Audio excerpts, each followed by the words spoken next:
Muy buenas, ¿qué tal? Bienvenidos de nuevo al canal. Bueno, pues hoy tenemos con nosotros este fabuloso amplificador, el Sony FA7ES, un amplificador de mediados de los 90 que continuaba con esta serie ES de equipos de alta gama de la marca Sony. Bueno, creo que después de este vino el FA70 y alguno más que se desarrollaron hasta el año 2000, pero después ya, hasta donde yo sé, si me equivoco ponedlo ahí en los comentarios, pues Sony abandonó la serie ES y comenzó el abandono progresivo de los equipos de alta fidelidad, de construcción excelente y de alta calidad, como son este modelo que estáis viendo aquí. Esta unidad está en perfecto estado, la he tenido conmigo porque le he estado reparando un problema de un ruido que tiene en un canal. Está en perfectas condiciones en su interior. Este equipo cuenta ya con 30 años y está en perfecto estado. Los equipos vintage, desde mi punto de vista, pues son equipos fabulosos, excelentes. Este equipo se puede considerar un equipo vintage. Yo lo considero un equipo vintage puesto que tiene 30 años. Sí es verdad que hay otro tipo de equipos vintage de la década de los 70, principios de los 70, que a día de hoy, bueno, se pueden encontrar también algunos equipos de estas fabulosas marcas que todos conocemos en muy buen estado y siguen siendo una opción totalmente válida para escuchar música en alta fidelidad, de igual forma que los equipos actuales, pero también existen muchos otros equipos de esa época o vintage en general que no se encuentran en perfecto estado, como las unidades que normalmente yo suelo enseñar en este canal. He reparado algunos equipos de los años 70-80 de tope gama de aquellas marcas. Me los he encontrado oxidados, conmutadores rotos, pistas de los potenciómetros partidas, signos en los condensadores electrolíticos de desgaste, lo que implica que hay que analizar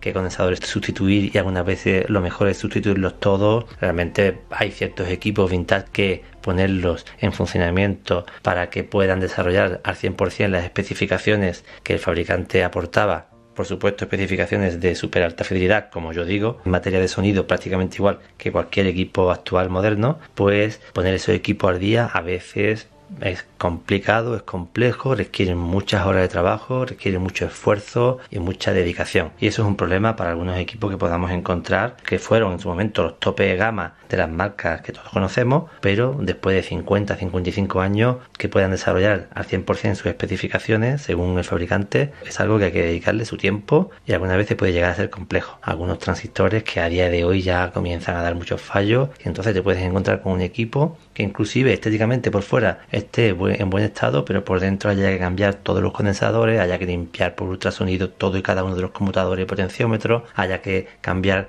una serie de transistores que a día de hoy dan problemas, haya que cambiar relé, haya que dedicarle un montón de horas a ese equipo. También podemos encontrarnos unidades que se encuentren en perfecto estado, como por ejemplo el preamplificador Sony que vimos en un vídeo anterior. Os lo dejo por ahí por las tarjetas, pero eso no es siempre así. Así que bueno, los equipos vintage también tienen sus problemas. Bueno, si nos ceñimos a esta unidad, deciros que esta está en perfecto estado, todo es metálico, el equipo pesa muchísimo, el frontal tiene un cepillado que al tacto pues la verdad que se desprende una alta calidad, tanto el frontal como los laterales, interruptor de encendido, sensor de mando a distancia, un control limitado de las funciones, salida de auriculares, balance, control de tono, activación y desactivación de los altavoces. Aquí hay un detalle que por ejemplo de este equipo que no me gusta. A mí personalmente la función que encierra y lo que realmente hace en el interior a mí personalmente no me gusta, pero bueno, simplemente es cuestión de gusto. Esto no afecta en absoluto al sonido. Bueno, a lo largo del vídeo lo veremos. Este conjunto gobiernan los bucles de grabación. Este es el selector rotativo sin fin para seleccionar las diferentes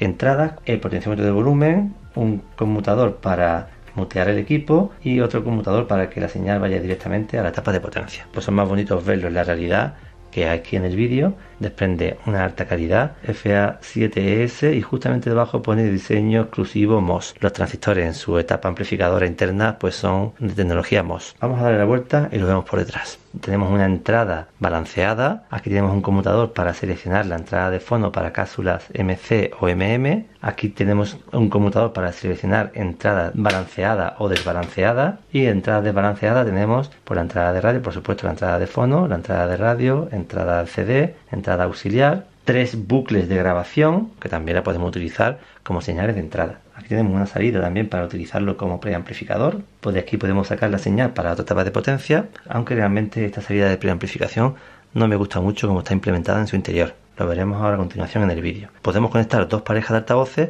pero no podemos conmutar entre ellas. Las bornas son diferentes porque el dueño ha cambiado uno de los juegos de bornas por otros que se adaptaban más a las conexiones de sus altavoces. Ahora vamos a quitar la tapa superior y vamos a verlo un poco por dentro. Bueno, he quitado los tornillos de la tapa y bueno, también podéis apreciar todas las perforaciones troqueladas que lleva la chapa superior para favorecer la transmisión de calor entre la aleta de refrigeración y el ambiente mediante convección. Bueno, pues voy a destapar el amplificador. La chapa pesa bastante, tiene un grosor pues yo diría que de 2 milímetros. Se ve una chapa contundente. Intento doblarla y esto no se puede doblar de ninguna forma aplicándole torsión o flexión y no hay forma de doblar la chapa. Es una chapa bastante rígida y en la parte inferior veis que lleva estas bandas elásticas de goma para minimizar al máximo cualquier ruido por resonancia mecánica que pueda producirse, en este caso en la tapa superior, de un material bastante rígido. En la primera pieza que cogemos del equipo se aprecia una alta calidad. Y aquí tenéis el interior de este fabuloso amplificador, donde van los tornillos de la placa superior que acabo de quitar. Ahí, justamente, aquí, también en la parte trasera y también en el frontal, pues lleva también unas cintas de goma donde apoya la banda de goma que hemos visto antes, que estaba adosada en la tapa superior. La idea es que no se produzca ninguna resonancia mecánica debido a las ondas acústicas que se propagan por el ambiente. Bueno, el amplificador pesa bastante y todo lo que toquemos es robusto y contundente. Aquí no hay nada absolutamente que vibre, nada. Todo está perfectamente cogido. No es que sea el mejor amplificador de audio que yo he llegado a ver en construcción. Siempre estoy hablando de aspectos constructivos. Eso quiero que se quede claro. Hablando de aspectos constructivos. Bueno, pues de aspectos constructivos no es el mejor, pero sí está en una posición bastante alta esta serie de amplificadores Sony ES.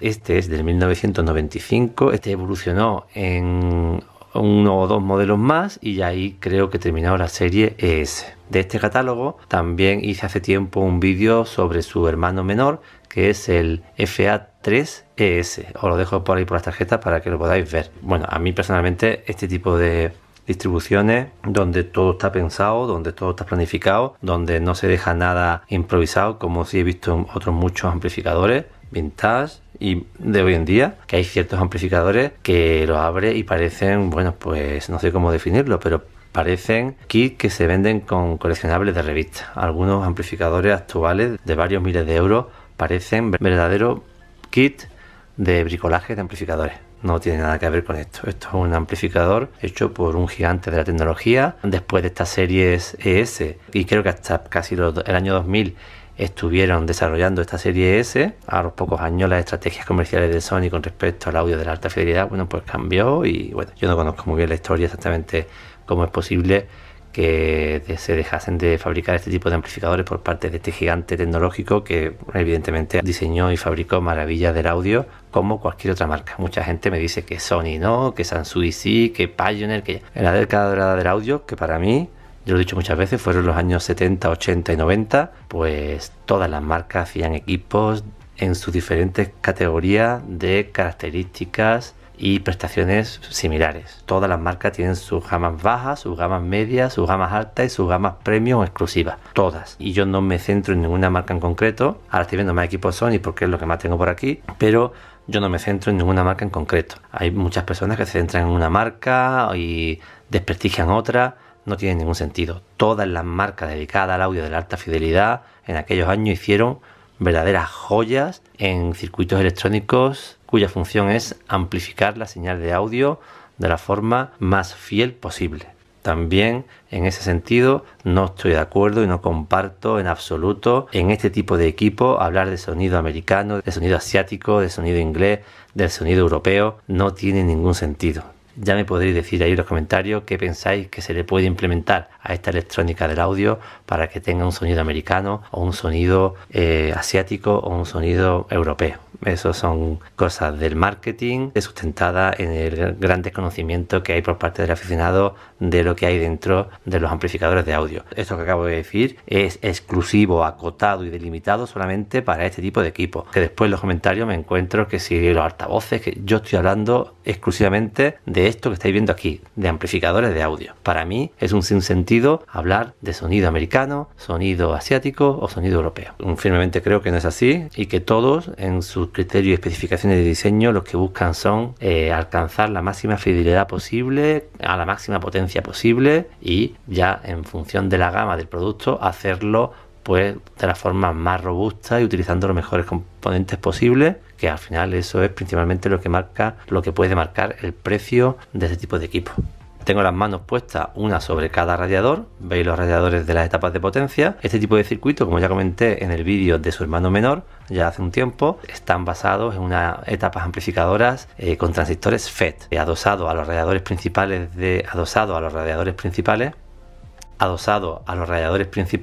tenemos los transistores principales de potencia. Este equipo es capaz de alcanzar 150 vatios sobre 4 ohmios y 100 vatios sobre 8 ohmios, que es una potencia pues perfecta para alimentar cualquier altavoz, como tiene también posibilidades y admite cargas de 4 ohmios nominales, pues también perfecta para alimentar la grandísima mayoría de altavoces electrodinámicos. Así que no hay ningún tipo de problema con eso. Tecnología MOSFET. En esta serie de amplificadores Sony, pues Sony lo que hacía era separar lo que es el circuito amplificador. Aquí hay muchos circuitos, hay una parte que es en sí el circuito amplificador, y bueno, y esa estructura, esa filosofía se ha repetido en el 90 y tantos % de los amplificadores de audio y se siguen repitiendo a día de hoy. O sea, este amplificador cuenta con los mismos bloques fundamentales que conforman las etapas de potencia y los amplificadores de estado sólido, de amplificadores de alta fidelidad, los mismos que se implementan a día de hoy, los mismos bloques. Ya estos componentes electrónicos, resistencia del 1%, condensadores de muy bajo ruido, específicos para audio, transistores MOSFET con unas velocidades muy por encima de lo que es necesario para las frecuencias de audio. A día de hoy los componentes que se emplean muchas marcas para hacer amplificadores de audio pues son similares a los que estáis viendo aquí. En esta serie Sony lo que hacía era separar la parte de entrada conformada por el amplificador diferencial y el amplificador en clase A, pues lo separaba de lo que era propiamente la amplificación en potencia, ¿no? El ajuste de vías, los transistores driver, que son los excitadores de los transistores finales de potencia, y los transistores finales de potencia los montaba en placas separadas de los bloques de amplificación de voltaje, que eso, bueno, en la gran mayoría de amplificadores de audio, pues incluso de otras series de Sony, pues vienen todos juntos en la misma placa. Él los separaba aprovechando las altas impedancias que presentan los transistores MOSFET en las configuraciones en las que están montados en este equipo. Dejaba la parte de potencia aislada de la parte de no potencia, es decir, todo esto de aquí es la parte de potencia, y la parte de no potencia se encuentra aquí. Ahí está el diferencial de entrada, su fuente de corriente, amplificador de voltaje en configuración cascodo, y de ahí salen unos cables normales de cobre a la parte de potencia concentrada en estas dos placas, una para cada canal. Una filosofía que Sony tenía de construcción para delimitar claramente a través de este bastidor, pues dividía las señales de baja potencia de las señales de alta potencia. Bueno, una filosofía que, por ejemplo, a mí me gusta, pero bueno, esto ya es una cuestión de un criterio de diseño y gusto personal en el criterio de diseño. Como esta chapa delimita todo lo que es la parte de potencia, bueno, pues evidentemente aquí también se montan las fuentes de alimentación. Fuente de alimentación principal, que conforman estos dos condensadores, el transformador torus, núcleo ovalado, y que minimiza las pérdidas y concentra mejor el núcleo magnético. Creo que esto es una patente de Sony que implementó en sus amplificadores de gamas altas de la serie S durante la década de los 90. Un gran transformador que, por supuesto, está súper bien anclado al bastidor. La filosofía de este equipo es hacer un equipo robusto y que bajo ninguna circunstancia pueda ofrecer o pueda aportar ningún tipo de resonancia mecánica con respecto al máximo nivel de presión sonora que sean capaces de desarrollar los altavoces conectados a este amplificador. Aparte de la fuente principal, tenemos una fuente secundaria. Esta fuente principal esta parte principal de la fuente de alimentación es para entregar energía a las placas amplificadoras de potencia, y esta fuente formada por una serie de filtros LC y estudiada para aportar la energía a las partes diferenciales amplificadoras de voltaje, de tal forma que, aunque haya posibles variaciones de tensión en esta parte de potencia debido a la demanda de corriente que pidan los altavoces según la potencia que esté desarrollando el amplificador sobre los mismos, pues esas mínimas variaciones no afecten a las partes más sensibles de la electrónica del amplificador, como es el amplificador diferencial y el amplificador de voltaje en clase A. Eso lo conseguía Sony a través de la implementación implementación de esta segunda fuente que está montada en vertical. En esta parte de aquí tenemos el circuito protector de altavoces, un circuito protector de altavoces basado en el típico 1237, pero con una serie de modificaciones y mejoras que lo hacen un protector de altavoces súper eficiente y va a estar siempre vigilando por la salud de nuestros queridos y apreciados altavoces. Bueno, este también, como es un integrado, pues lleva control de tono y podemos corregir en un margen los tonos graves y agudos. En esta placa principal también se implementa pues la adaptación de las señales XLR de entrada que este amplificador lleva para poder conectarle entrada XLR. También se implementa el amplificador ecualizador de fono a través de circuitos operacionales. Bueno, es una evolución pues lógica de los circuitos más antiguos de preamplificadores y ecualizadores de fono basadas en transistores. Bueno, pues implementar un amplificador operacional en ese bloque pues realmente era lo que la evolución de la electrónica pues dictaba, ¿no? Aunque no significa que sea mejor o peor que amplificador y ecualizador de fono realizado con transistores. Paralela a esta placa y pegada al chasis está la placa de selección de entrada de las fuentes de entrada, donde se implementan relés controlados a través de optoacopladores comandados por la parte electrónica digital que se encuentra en esta placa, que no pasa nada por utilizar relés específicos, especiales para conmutar señales de audio de bajo nivel o de entrada de línea, que son estancos completamente, con contactos que no se degradan, que no producen ningún tipo de distorsión, en su funcionamiento práctico no alteran pues prácticamente absolutamente nada y que se implementan en la grandísima mayoría de amplificadores integrados de audio. Inclusive a día de hoy equipos de 15, 20, 30, 40 mil euros implementan relés para conmutar las señales de entrada, salida, de preamplificación, etcétera. No pasa absolutamente nada con ese problema. Como la evolución electrónica en estas últimas décadas ha sido imparable, pues este tipo de equipos ya en los años 90 implementaban cierta lógica digital. Aunque en este equipo pues se basa solamente en gestionar las señales recibidas por el control remoto para accionar el motor, aquí estáis viendo el motor que mueve el potenciómetro, o bien para ir a través de los optoacopladores actuando sobre los diferentes relés para ir cambiando de fuente. El balance y el control de tonos no se puede operar desde el mando de distancia porque los potenciómetros de controles de tono y de balance nos llevan un motor incorporado. Bueno, por el año 90 esta marca y este modelo implementaba esa sencilla y simple lógica digital. No monitorea los parámetros de tensiones e intensidades fundamentales en el circuito, no hay monitoreo, simplemente la parte digital se centra en el control de las fuentes de entrada, en el control del motor del potenciómetro y en el control del apagado y encendido del equipo. Todos los condensadores que monta este equipo son de las gamas altas, quitas cualquier condensador de esto y mide exactamente lo que medía hace 30 años, yo lo he comprobado porque este equipo lo he estado reparando, tenía un problema de que en un canal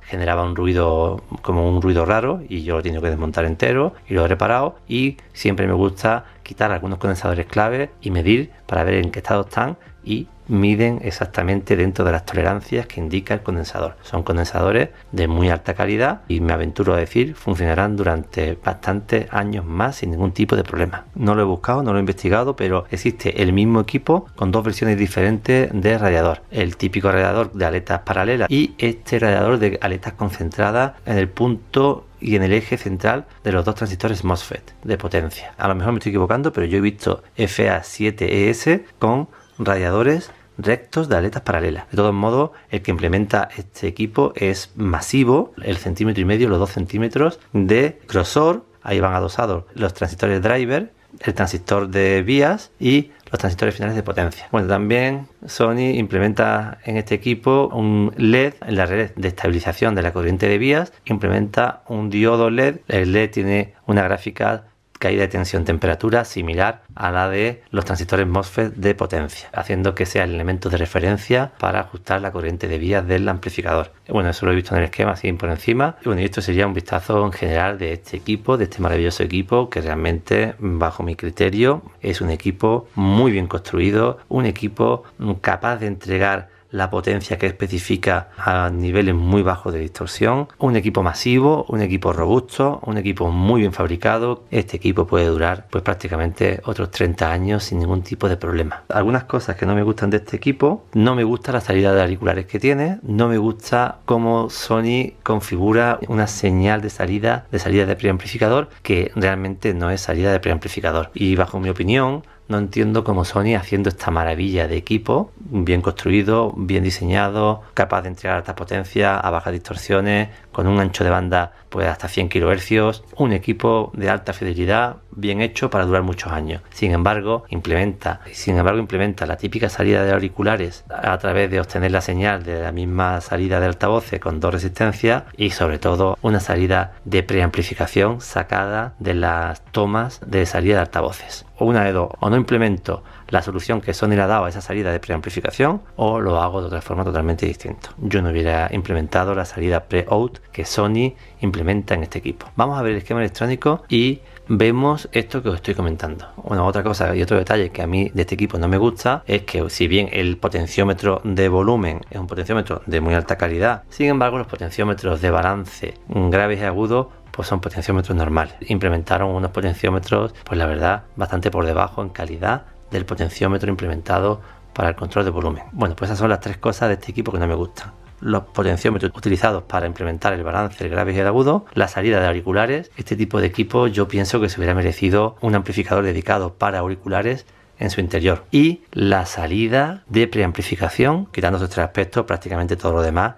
me gusta de este equipo. Bueno, pues en pantalla estáis viendo el esquema electrónico del FA7ES. Quedan perfectamente definidos todos los bloques y bueno, y responde pues a los bloques clásicos de un amplificador integrado de alta fidelidad, inclusive a los bloques que conformarían un amplificador integrado de alta fidelidad a día de hoy. Pero en esta ocasión no voy a entrar a describir todos los bloques y el recorrido de la señal a través de ese esquema electrónico que estáis viendo en pantalla, pero sí vamos a ver lo que he comentado de la salida de preamplificación que implementa este equipo, que a mí no me gusta. Nos vamos a dirigir a la salida de preamplificación, que la tenemos por aquí. Ahí podéis ver salida pre-out y podemos observar que aquí tenemos la conexión RCA del canal izquierdo y del canal derecho. Vemos que la señal pues proviene de un divisor resistivo que se conecta justamente a la salida de altavoces del amplificador. Estas señales de aquí, izquierdo y derecho, corresponden a las señales de salida de la etapa de potencia. Podemos observar que la señal izquierda y derecha son respectivamente las referencias E1 y E4. Si seguimos estas líneas de conductores, vemos que efectivamente E1 y E4 ingresan en este conector. Son los cables que llevan marcado estas señales, corresponden en este conector a B4 y a B8, que continúan por estos conductores.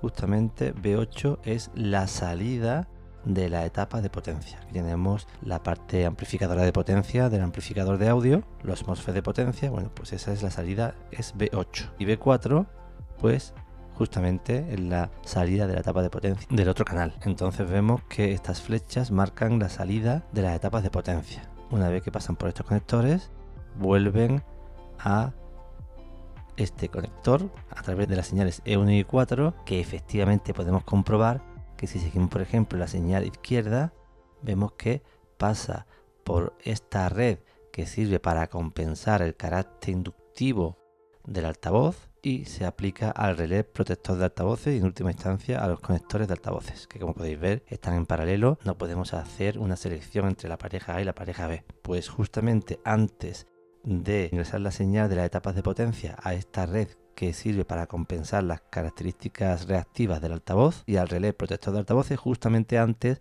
se aplica esa señal de salida de las etapas de potencia a este relé, que se activa o desactiva en función de la posición del conmutador de activación y desactivación de los altavoces que tenemos justamente en el panel frontal del equipo. Cuando desconectamos los altavoces, este relé se conecta y hace que la salida de las etapas finales de potencia queden conectadas a este par de divisores resistivos, uno para cada canal, y atenuando la señal de salida de la etapa de potencia obtengamos una señal de menos nivel para aplicarla al conector de salida de preamplificación. A mí sinceramente esto no me gusta porque lo hace a través de un divisor resistivo, atenuando la señal de salida de altavoces de este fabuloso amplificador integrado de la marca Sony. Bueno, pues esto quería comentar con respecto a este esquema electrónico. La verdad es que no es un circuito muy complejo, pero responde a un excelente amplificador integrado de esta fabulosa marca que hacía antes del año 2000 verdaderas maravillas en equipos de alta fidelidad.